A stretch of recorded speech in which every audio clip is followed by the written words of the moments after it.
लखनऊ के गुमती नगर स्थित आम आदमी पार्टी के कार्यालय में यूपी प्रभारी एवं राज्य सभा सांसद संजय सिंह ने प्रेस वार्ता की। इस दौरान उन्होंने कहा कि रोजाना आम आदमी पार्टी से लोग जुड़ रहे हैं। 8 जुलाई से 8 अगस्त तक यूपी जोड़ो अभियान चलाया जाएगा। हर विधानसभा से 25,000 सदस्य बनाने का काम हम लोग करेंगे। 403 विधानसभा के अंदर अलग अलग मिस कॉल नंबर जारी किए जाएंगे। इसके अलावा उन्होंने कहा कि हम उत्तर प्रदेश में कैसे मुफ्त बिजली, मुफ्त शिक्षा और मुख्य चिकित्सालय उपलब्ध करा सकते हैं, इस पर बात करेंगे।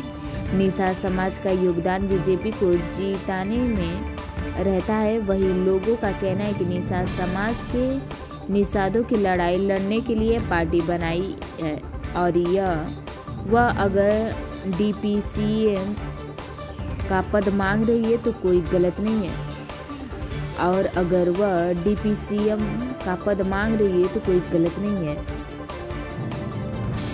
से निषाद समाज का एक बड़ा योगदान भारतीय जनता पार्टी की सरकार बनाने में रहा है, इसमें कोई संदेह नहीं। और बहुत बड़ी संख्या में आपको याद होगा कि जब ये गठबंधन हुआ था निषाद पार्टी के साथ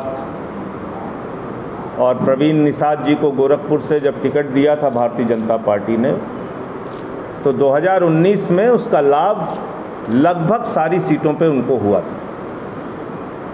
और अब अगर वो अपने समाज के लिए सम्मान की बात कर रहे हैं तो मैं समझता हूँ इसमें कोई गलत बात नहीं है। उन्होंने निषाद समाज के उत्थान के लिए अपनी पार्टी बनाई है, उसकी लड़ाई वो लंबे समय से लड़ रहे हैं। और अगर वो कह रहे हैं कि हमको राज्य में और केंद्र में सत्ता के अंदर भागीदारी मिलनी चाहिए तो इसमें कोई गलत बात नहीं है। और मैं तो बार बार कहता हूं कि भारतीय जनता पार्टी वोट लेने के लिए पिछड़ों को याद करती है, अति पिछड़ों को याद करती है, दलितों को याद करती है। लेकिन जैसे ही चुनाव संपन्न हो जाता है और चुनाव भाजपाई जीत जाते हैं, दूध की मक्खी की तरह निकाल कर पिछड़ा वर्ग के लोगों को, अति पिछड़ा वर्ग के लोगों को, दलितों को निकाल कर फेंक दिया जाता है। और एक नहीं अनेक घटनाओं का उदाहरण मैंने दिया है, हाथरस कांड से लेकर तमाम घटनाओं का उदाहरण। आज प्रदेश की हालत ये हो गई है कि यहाँ पर 2 जून के अंदर जुलूस में एक नाबालिग बालिका को जबरदस्ती नचाया जाता है। उसका पिता हमीरपुर में थाने पुलिस शिकायत करता है और उसकी एफआईआर दर्ज नहीं होती, कार्रवाई नहीं होती।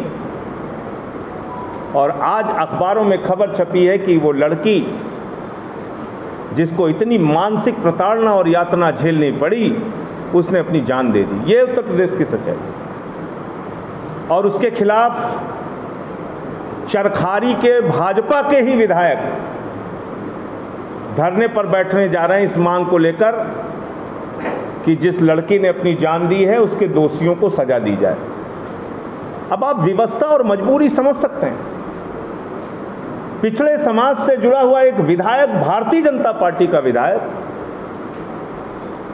एक नाबालिग लड़की की मौत के बाद उसको धरना देने की चेतावनी देनी पड़ती है कि अगर दोषियों को गिरफ्तार नहीं किया गया तो मैं धरना दूंगा, अपनी ही सरकार के खिलाफ धरना दूंगा।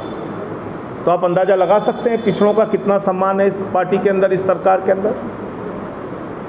तो निश्चित रूप से संजय निषाद जी ने जो बात उठाई है उस पर भारतीय जनता पार्टी को जवाब देना चाहिए।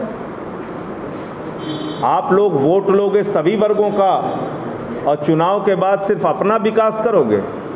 चुनाव के पहले सबका साथ सबका विकास और चुनाव के बाद सिर्फ बाबा जी का विकास, ऐसे तो नहीं चलेगा।